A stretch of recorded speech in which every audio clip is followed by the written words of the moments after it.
Our next speaker is going to talk about the alphabet. And the alphabet, obviously, is the foundation for our whole monument and our garden overall.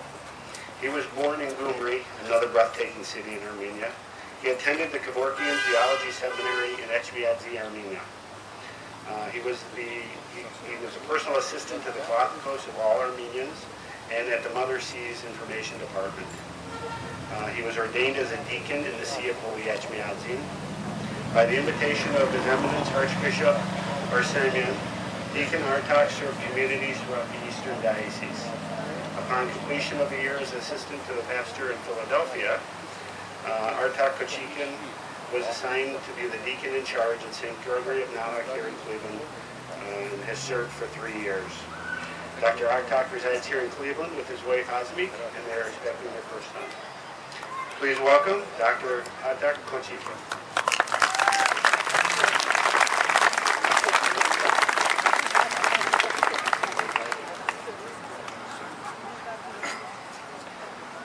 Սիրելի հայրենակիցներ, որչափել որ տարօրինակ է փաստը, որ մեր այգուբենի մասին պիտի անգլերեն խոսենք, այսօր այն օրն է, որ մեր մշակույթի կարևորագույն մասնիկը պիտի ներկայացնենք այն համայնքին, որի մեջ որ ապրում ենք։ Հետևաբար անգլերենով պիտի լինի իմ խոսքը։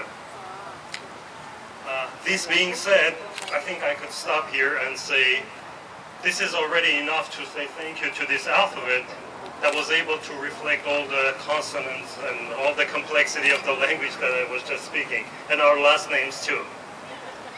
But let me start with thanking everybody present here. Honorable Mayor, Reverend Clergy, honorable members of the committee of the Armenian Cultural Garden, and all those who were at the beginnings, who visioned this monument being here from the beginning up to this moment. Thank you to you all. It is a great honor for me to be a part of today's ceremony and services, to share the joy of this precious day with such prize-worthy community. The fact that I am here to speak about the origins of the Armenian alphabet doubles the feeling of gratefulness and honor for me. This is so simply because the Armenian alphabet became so needed heavenly manna for the 5,000-year-old Armenian nation. It became our shield and it became our armor when we were facing outnumbering and hostile enemies, and we were at the edge of extinction.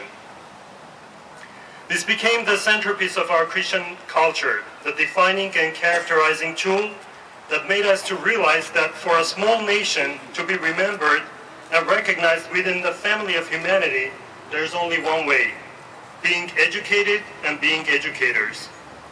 Therefore, it is no circumstance that the very first sentence translated from the Proverbs into written Armenian became a statement and motto for us. That statement was, "One must know wisdom and instruction to perceive the word of understanding." This most praised alphabet, in times more important for us than the daily bread, takes its origins in our homeland, central and eastern part of Asia Minor and southern part of Caucasus.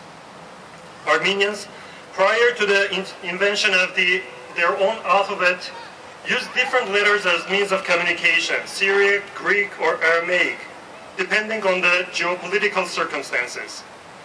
The need for creation of the alphabetical tools to quote-unquote fix Armenian was long anticipated and is known in exceptional detail, including the circumstances of the birth of the letters and their subsequent impact on Armenian language and literature. There's nothing speculative about the circumstances and the historical role played by Saint Mesrop Mashtots in creating the Armenian alphabet circa 405 AD. Another certainty is the presence of Armenians as a distinct ethnic and social group and their homeland as a geographical designation, Armenia. The official conversion of the Armenians to Christianity in the early years of the 4th century solidified an Armenian national identity despite the division of Armenian geographical territory between the Roman, Byzantine, and Persian empires in 387 AD. while the Armenian king Ramshabu owed his crown to the non-Christian Persian king, the nobility, the king included, felt itself an integral part of the family of Orthodox Christians. Although Christianity was proclaimed the official religion of Armenians in 301 AD, the actual spread of the new religious doctrine was extremely slow. Complicating the difficult task of spreading the new faith was the way the scriptures, written in Greek and Syriac, had to be interpreted for the population. Mesrop Mashtots was keenly aware of this and laments the fact that his brothers and kinsmen could not be receptive to the message of salvation in their own language, in Armenian. Translators and interpreters were used to read in Syriac or Greek and translate the scriptures into Armenian. This methodology of spreading and teaching the new religion had several major shortcomings. Qualified interpreters and translators were difficult to find, and the effort was a costly enterprise for a newly established church. Large sums had to be invented to send Armenian scholars to study in foreign countries, to learn the biblical languages and methods of teaching and spreading Christianity. This situation was further complicated by the fact that the trained translators or interpreters were liable to interject their own version of understanding of the new religion. This method of teaching was not uncommon in Asia Minor and the Middle East. Hebrews also were faced with a situation that was the reserve of that of the Armenians, although the challenges were similar. Judaic diaspora had scriptures in their own language, but the language was no longer understood by them. Dispersed as they were throughout the Middle East, Armenians understood their own language, but could not understand Greek or Syriac. Against this background, King Ramshabu and Sahak, the Armenian Catholicos, upon recommendation of Saint Mesrop Mashtos, acted decisively.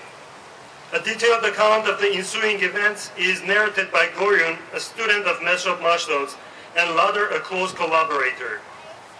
After much research and many travels, Mesrop was able to come up with the skeleton of an alphabet. However, it did not meet the needs of the Armenian language. According to tradition, while meditating in a cave near the village of Palu, the saint had a vision in which, quotes, "The hand of God wrote the alphabet in letters of fire," end of quote.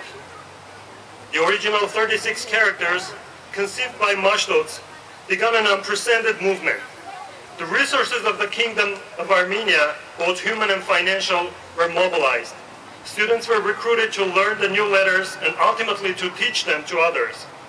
Other groups of scholars were dispatched to the other countries to study and bring back copies of the works of non-Armenian authors to be translated into Armenian.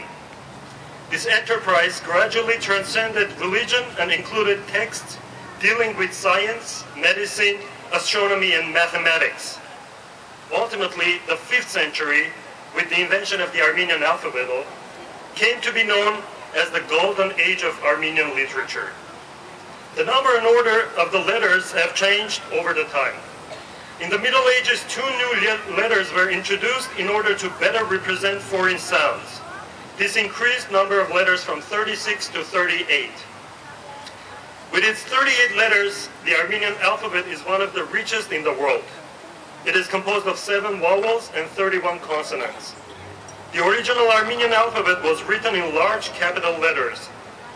Though nowadays written in modern cursive script, the Armenian alphabet has continued in use of the present day with the original set of characters and one-to-one correspondence between sounds and letters. This fact is a great tribute to Saint Mesrop. This great man composed the alphabet, as you see it here, as a prayer, beginning with the letter A as Astvats, God, and ending with K as Christos, Christ, so that a child learning our native language would start and keep praying. It is also my great honor and my great hope today that this monument will remain in this welcoming country. on this blessed soil as a prayer for continuity and a statement of strength of rich cultural and ethnic diversity in the city of Cleveland. Thank you very much.